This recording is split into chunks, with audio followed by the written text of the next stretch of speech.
Story time. I worked for 2 years at a company that provided pay-as-you-go debit cards, using Visa and MasterCard as the supplier. I was the graphic designer for this company. The boss was a very successful guy and pleasant enough to work for. However, he was also not shy to treat staff poorly when they left his employment, whether by choice or being dismissed.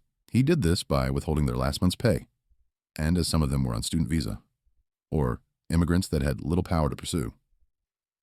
I was troubled by this, but didn't know the reasons why he was doing this, so kept my opinion to myself. I was overrun with work when he decided to open up another company. That's main purpose was to pursue the very same credit card companies he already worked in partnership with, where agreements with cardholders had been breached by overcharging on interest payments, such as PPI. This was going to be a massive issue for CC companies. So I told him the work was becoming difficult to manage on my own, so he said he would get me an assistant, which he did. I trained the assistant who was on half my salary, so that he understood what the job involved. The assistant was a good guy, but didn't have the experience I had, so I designated work he could manage and handled the rest myself. 1 month later, the boss said he was making my position redundant, and I was dismissed with 4 weeks' notice. To my mind, he thought the assistant could handle the job, and he would save on paying me too. Thanks for that, boss. I worked my notice and left, and waited for my final salary to be paid. I waited and waited, but nothing. I emailed him, and he said repeatedly it was coming, but it didn't. I waited a month, and still nothing. So I called him and said, listen, you may think you can treat me with the same lack of respect as you have other ex-employees, but I am not a kid. You can mess about. Either pay me my money or face consequences. Still nothing.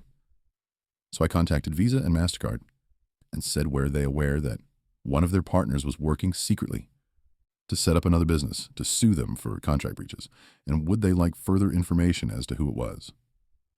I sent him a copy of the email and said if I don't get my wages within an hour, I would pass on all the details to Visa and MasterCard. I got my money an hour later. A story that nobody believes. When I was 15 or so, I was outside swinging. There was a storm looming at the time, so the playground was completely empty. So I was swinging and I looked up in the sky. I saw a flicking flying saucer. Yes, I saw a UFO. I skidded myself to halt and ran out in the field to watch it better. My eyes weren't fooling me. There was a flying saucer right there. It was about the size of a dime from my vantage point of view. It looked exactly as it did in the 50s sci-fi flicks. It was metallic, it was circular. It had that dome coming out of the bottom center. The only difference between the one I saw and those in the movies was that they didn't fly in a straight line. It was kind of oscillating left and right, kind of like surfing through the air. I watched it for a good minute until it disappeared into the clouds. I ran home. My home was only a block away from the playground. I barged into the house and screamed at my dad about what I saw. Fate must have been mocking me at that moment. Do you know why? At that moment, there was an episode of That 70s Show running. It was that episode where Kelso swore that he saw a UFO and convinced everybody to watch the sky with him. At the end, he found out it was only some plane lights, or something like that. Then, he just lost it. He laughed hysterically in my face. I didn't know what to think or do at the moment. I knew how ridiculous this whole thing looked. Then, I just lost it. I laughed out loud. I spent the next hour trying to convince my dad that I actually saw a UFO. To this day, I still tell this story to people. Nobody has ever really believed me. Confession time. When I was young, my mother, older brother, and myself were very, very poor. With no dad ever in the picture, my mom had a few asshole boyfriends that weren't worth a shit. I remember one had his own business but never contributed to our household, but would stay there more often than not. One night he left his car open, and I just so happened to open the door and looked in his glove compartment. There was an envelope stuffed with about 100 $100 bills, so I took 3 of them. The next day, 12-year-old me was grocery shopping with my mom. We were only going to get the bare minimum with the few food stamps she had, as usual. I gave her those $300 bills and said, "Get what you need, Mom." If anyone asks you just found them rolled up on the floor right now. He never found out, and that became a weekly thing. The envelope wasn't always there and his car wasn't always open, but I started to sneak into my mom's room late at night to either get his keys or go through his wallet. Mom is now 85 and she doesn't remember any of it, but I do. No regrets. A girl stole mint gum from my backpack in class without me noticing. When she confessed a few minuets later, I told her it was amphetamine prescriptions formed into gum, and that a normal person like her would probably die of a heart attack from it. She started crying on me and kept repeating, "I don't want to die. Am I really going to die?" And I just smiled at her and said, "Probably. Even if you died, it wouldn't be my problem. My name stays out of this," and she begged me not to tell anyone she took it. I just nodded and said that she shouldn't take stuff from people without asking, and now you will pay for it. Disturbing confession. I was walking with my friends at midnight, and we weren't on a well-lit road. Some old lady pulled up behind us and tried to get one of my friends to get in her car. She said that his parents had asked for her to bring him home, and he is in huge trouble. After he denied, she pulled out a gun and threatened all of us. Luckily, my friend managed to pick up a rock and beam her in the head with it without getting shot. Things women can do that men can't.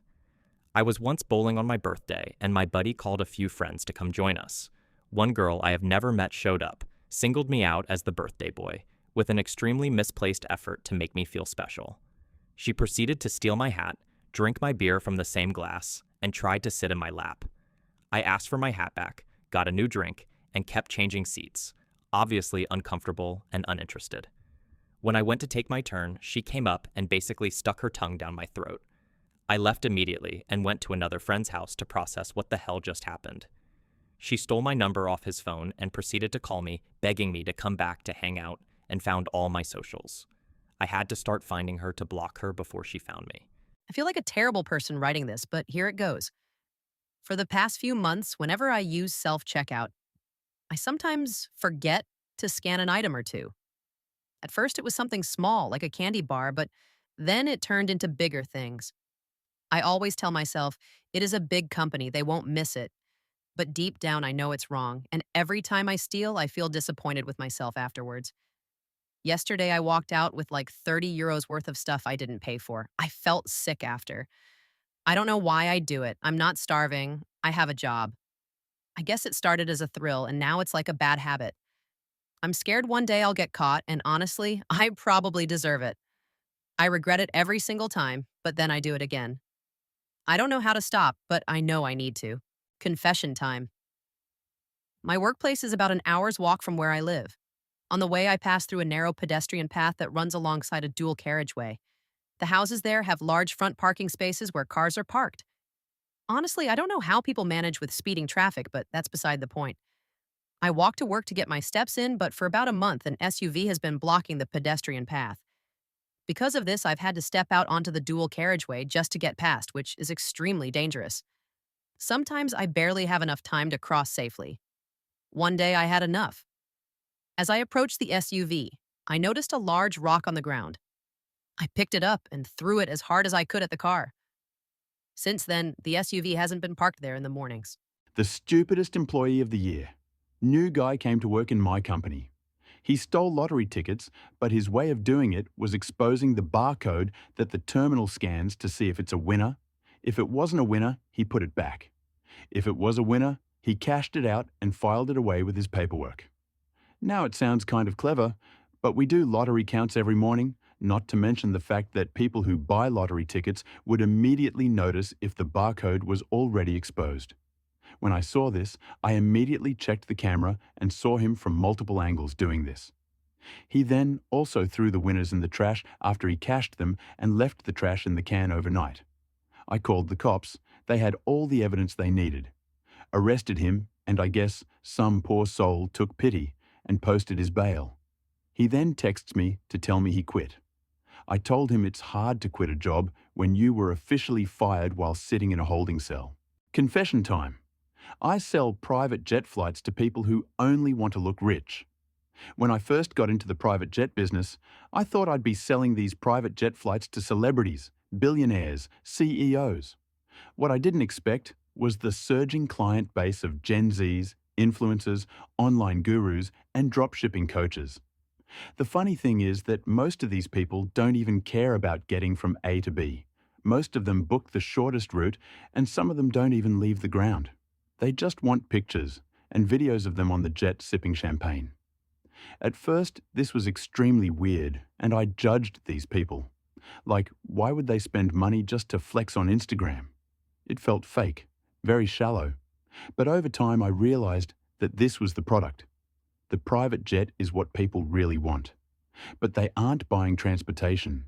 They are buying an image, a story of showing everyone I made it for most of them. Painting this picture is more valuable than the jet itself. The crazy is the absurdly massive demand for these fairly cheap private jet flights. I never imagined an entire market of people who aren't rich, but desperately want to look rich. But honestly, this was the best thing that could have happened to me because I don't have to convince anyone to buy. The product, which is the jet flight, sells itself, and I close those deals with little to no effort. Confession time. I accidentally found out last month my husband was using work trips as an excuse to sleep with his also married co-worker who lives across the country. When I say accidentally, he sent me a screenshot of Amazon purchases for our children, and included at the bottom of the photo was a delivery to this woman. So yes, the worried wife in me checked his search history and email. It was all right there. I learned his next trip was a romantic getaway, but this current one is luxurious. A spa resort complete with couples massages, couples cooking classes. He mailed her a box of gifts a few days ago and sent her money on Venmo. How sweet! I was furious when I learned all this, but I kept my composure. My plan. Before he left, I gathered all evidence of his affair. I spent 4 weeks collecting emails, credit card statements, reservations, and confirmations. I wrote him a 10-page letter, and I will put it in an envelope and tape it inside the lining of his suitcase. I plan on sending a group text to him and his mistress right after check-in, telling them to enjoy their trip. I will also inform them that a letter is in his suitcase and that I want a divorce. I wrote a special section just for her, and I want to make sure she sees it, so I will be emailing her the letter as well. What do you think about my plan? Confession time. I just found out that I have a daughter I did not know about. I'm 56, 3 kids, well, 4 now, I guess, and just got a Facebook message from a 40-year-old woman who matched me on Ancestry.com. Went and checked my account, and she as sure as shit is a match. When I was 16, I had a short thing with a 26-year-old I worked with. She left shortly after, and I never heard from her again. Just trying to figure this out, she wants to meet me. And to be honest, I do want to meet her. I'm just trying to figure out how to tell my wife and kids at this point. Just some more information. Apparently her mom passed last year, and my daughter, has no family, as it was just her and her mom. She lives about 2 hours away, so logistically is not an issue. Really just wondering how to tell my wife about this. Story time. My friend and I went out and got some McDonald's. We ordered 2 burgers, 2 fries, and some chicken nuggets to share. The girl at the drive-thru window handed me the bag and winked. I looked inside, and there's cookies in the bag and a note that said, "Cookies for you. Enjoy." And also, no nuggets or fries. So I had to go around to the speaker again and tell her she got my order wrong. She didn't wink at me the second time. Confession time. When I was younger, I used to hang around a lot of athletes and entertainers at nightclubs. And if they ever got fucked up, I'd record videos on my phone and sell it to TMZ. They always paid at least a couple thousand, but certain people would be well over $15,000 to $20,000, especially if they were married and all over some woman. They were acting up out in the open, so I never felt bad about it. Confession time. I used to live in Washington State. There was a pizza place called Westside. I lived with my girlfriend at the time. We ordered pizza one night. I was wearing a t-shirt and pajama pants. Well, I wasn't wearing underwear. Pizza delivery girl gets there. I answer the door and she was acting really weird. I take pizza and come in. I turn around and my girlfriend said, "Babe!" Yeah, my wiener came out of the hole in the pajama pants. Confession time.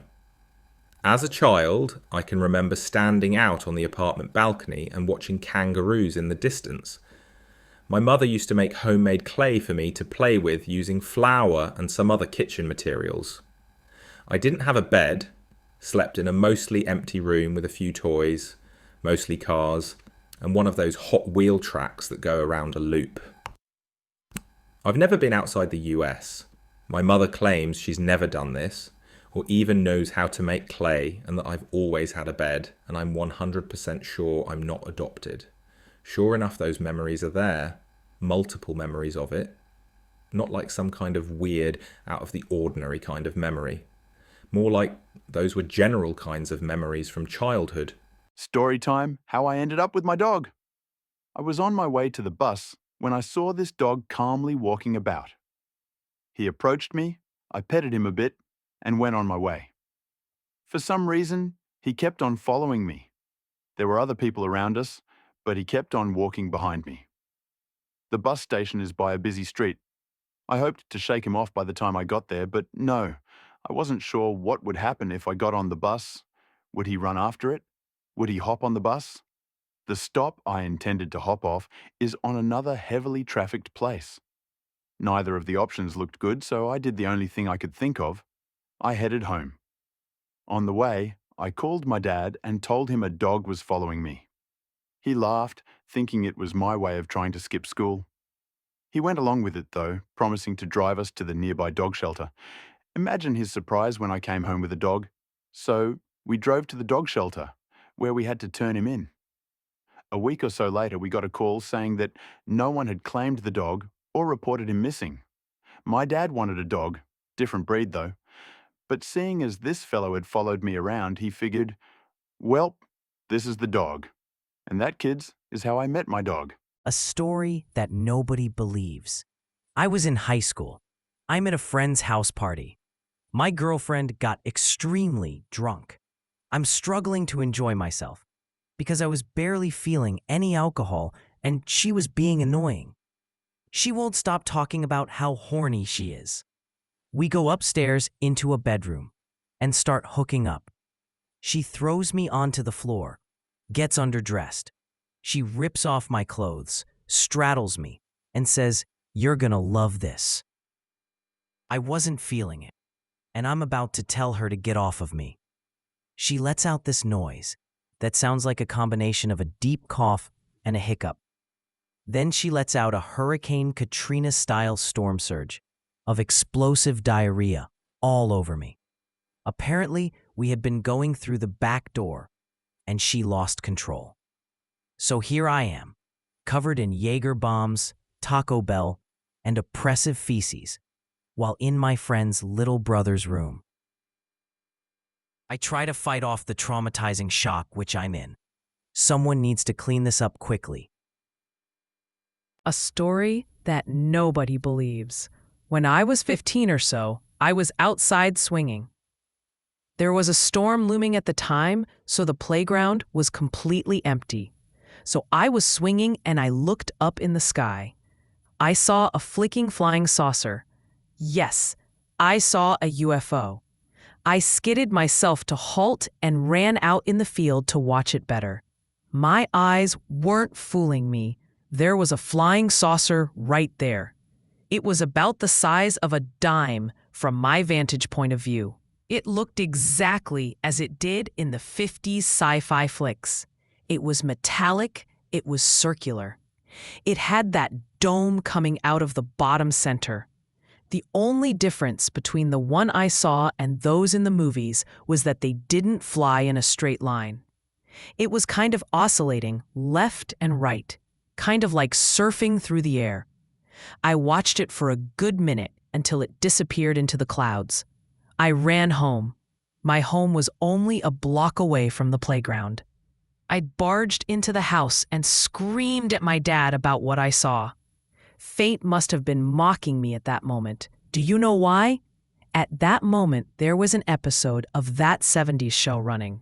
It was that episode where Kelso swore that he saw a UFO and convinced everybody to watch the sky with him. At the end, he found out it was only some plane lights, or something like that. Then, he just lost it. He laughed hysterically in my face. I didn't know what to think or do at the moment. I knew how ridiculous this whole thing looked. Then, I just lost it. I laughed out loud. I spent the next hour trying to convince my dad that I actually saw a UFO. To this day, I still tell this story to people. Nobody has ever really believed me. Confession time. I had a boss, he always treated his daughter awful. Not as in a bad father type of way, but he was so aggressive in his tone of voice and could be extremely harsh and unapologetically so. Rude and mean, even. He disrespected me twice the first time I dismissed it and told myself, he's probably having a bad day and this man is old enough to be my father, so let it go. This is toxic masculinity, elderly type of behavior. But the second time he did that, I was already on my way to class and decided to circle back. And upon returning, he said, "Oh, look who's back." And yes, with the tone you might suspect, and a smirk. On top of that, thus, I asked him, "Can we have a word, please?" At his office, I straight up asked him what was his issue because it was the second time he disrespected me. So we needed to address whatever problem he had with me that I was unaware of. And his response was, "I speak on the same manner to my daughter, you know? It's nothing personal." And I told him, "Yes, well, that's on you two. I don't have a father, and I have never been disrespected by an adult in my entire life until now. And my mom, you know, my mother, would never speak to me like that. So no, I don't know what you mean, and it is absolutely personal to me." The third time he disrespected me, I quit. And he followed me to scream that it was him who didn't want to work with me anymore. I used his outburst that went beyond those words to tell my immediate supervisor to make sure I got every cent I was legally entitled to. Confession time. My friend got a girl pregnant when he was 13 and the girl was 15. They met at the beach in Panama City, Florida. She was rich and lived in Ohio. He was poor and lived in Georgia. My friend never told anyone but me. He is now 28 and has a 15-year-old kid only I know about. The only reason he got away with it is because this girl's family was super rich. The girl never said who the guy was and would sometimes fly down to visit him in secret. I did not believe this shit until I saw pictures of his kid. His kid has never met him either, and I do not think he even knows he exists. I always daydreamed that if my friend died, I would have to tell his parents that he actually had a kid, and they had been a grandparents for 15 years and never knew it. Disturbing true story. Earlier this year, a woman arrived to JFK Airport in New York carrying a passport from a country that doesn't exist. The name on it read Terenza. She said that she'd flown from Tokyo.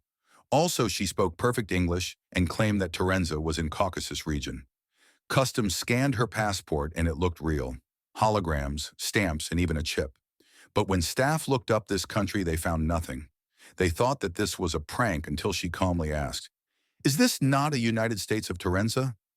She was detained for the questioning. Hours later, guards went to check on her. The room was empty. She had vanished. My most horrifying situation ever.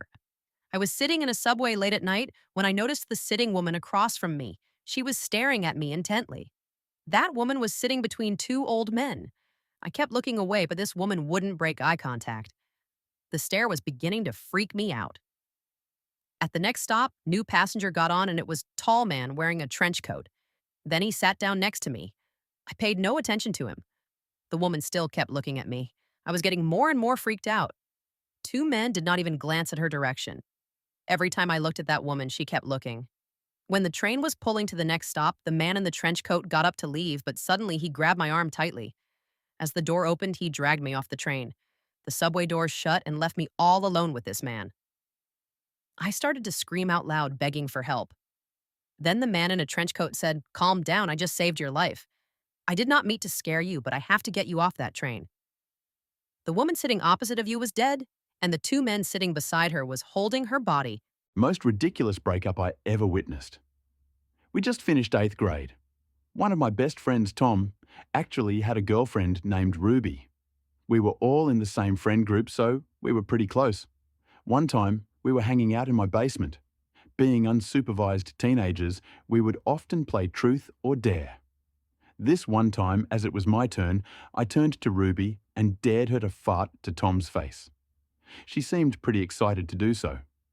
Tom seemed nervous and closed his eyes as he laid down on the ground. Ruby approached Tom as he laid down defenseless. She squats over his face, ready to release the fart. This girl releases absolute hell of a fart. After the release, I watch Tom's eyes go wide, and he knocks her off of him and runs to the bathroom. He immediately starts puking. At this point, I am laughing hysterically, and Ruby is slightly embarrassed. Eventually, Tom's nose and stomach recovered, but their relationship with Ruby did not.